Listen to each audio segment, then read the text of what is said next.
These past few days, I'm thinking about what makes a great day.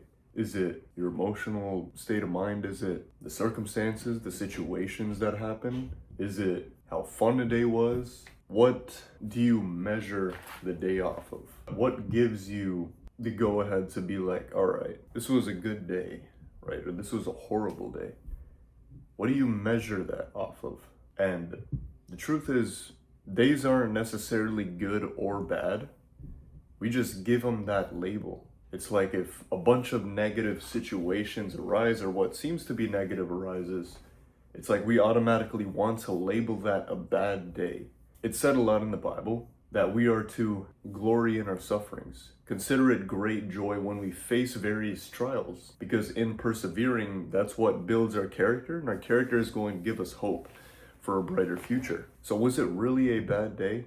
If we were to judge the day not on circumstances or situations that arise, but on how we're able to respond, if we're responding in a way that is worthy, if you're responding in a way that is pleasing to the Lord, that's what then creates a great day. Just shift your perspective and stop judging your days based off of circumstance. Stop judging your days based off of situation. Then you're giving power to the circumstance to be like, all right, it's a bad day then. Right? It's a bad day because this happened, or it's a bad day because that happened. Right? But the truth is, situations and circumstances are inevitable. They always arise. But the one thing that you could actually control is how you respond, is your thought process, your perception, right? Because you're not experiencing life. You're experiencing your perception on it. You're experiencing the thoughts and the emotions tied to what that situation has given you. I have this saying, right? Keep your expectations high, but keep your response consistent,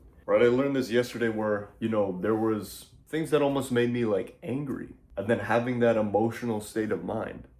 But I always talk about acting your way into thinking, acting your way into feeling, as opposed to letting your feelings rule over you.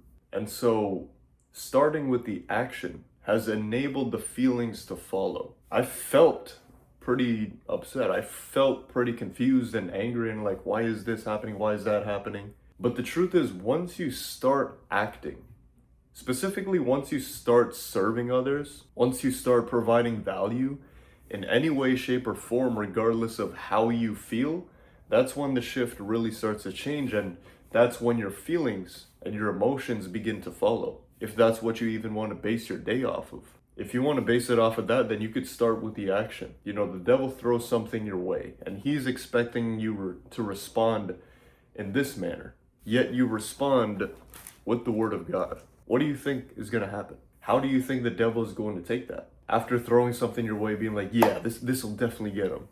And then you respond with the word of God, right? It's like you're disturbing the flow of like, oh, he's feeling these feelings, he's feeling these emotions, and yet he is still responding with this. And so that throws the devil off.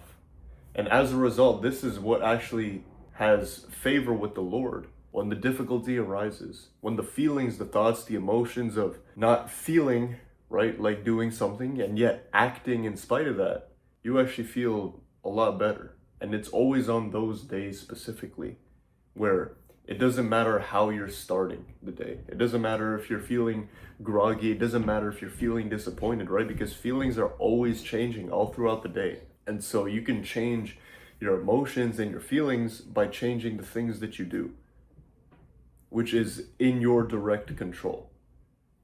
I have direct control over me working at my desk. I have direct control over me showing up to the gym or not.